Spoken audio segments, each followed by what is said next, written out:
Hey guys, I'm Cheyenne here at JTech, and today I'm going to do a brake inspection for you. So first thing obviously you want to do is take off your tire.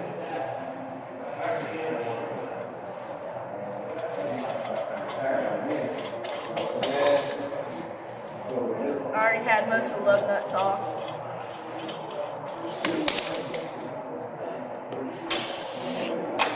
Alright, careful, this tire is obviously really heavy.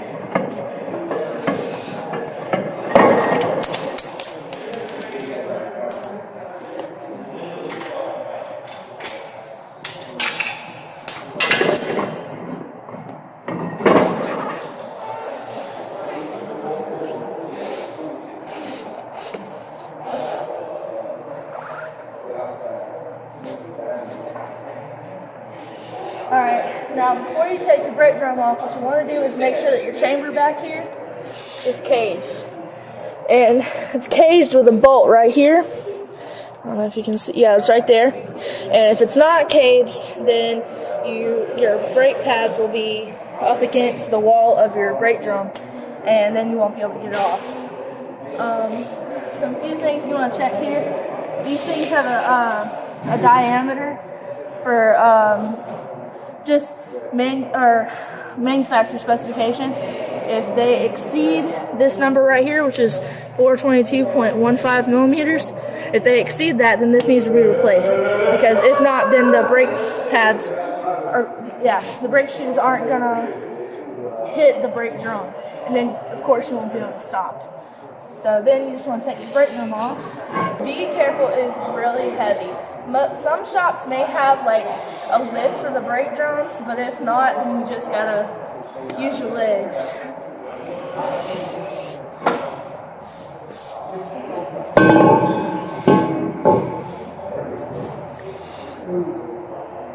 Alright, so let's bring it to a closer look here.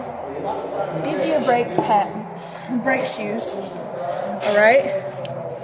Now, what you want to inspect here are obviously the width of the actual brake pad. If the brake pad is lower or at 1/4 of an inch, they need to be replaced, which is about like right there. These have a pretty long life besides this right here. This right here would cause it to need to be replaced.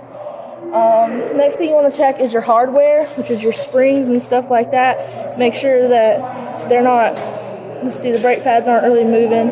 You want to check your roller pins and those springs and make sure they're in the locking space, which these springs right here need to be replaced because that's not good right there.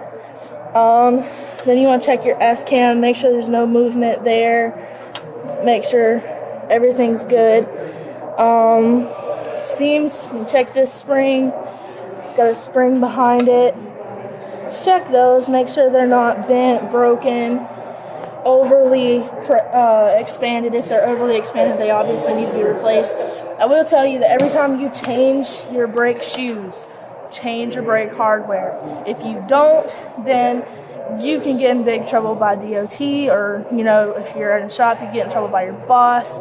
Always replace the hardware when you replace the brake shoes. Duh. Let's see. Make sure if you need to grease your S-cam, it's a good thing to do. There's a grease fitting right there. This is your S-cam. Always grease your S-cam when you do a brake job, a brake inspection, anything like that. Make sure it's greased, and it's greased when it comes out the bleeding valve there, or the bleeding hole, obviously. Make sure your chamber's not loose. Make sure your slack adjuster here, there's nothing wrong with it, no visual problems that you see. Everything looks to be alright on this, besides like this notch right here in the brake pad itself. But nothing's moving around, and well, that moves, but it's supposed to move a little bit. But everything seems to be good on this one. So that's pretty much all you do for a visual inspection, and then you just put everything back together, which is just the brake drum and the tire, and then tighten your lug nuts down. So that's all I got for you today. Thanks for watching, and if you like my video, subscribe, and I'll check back next week for another video. Thanks.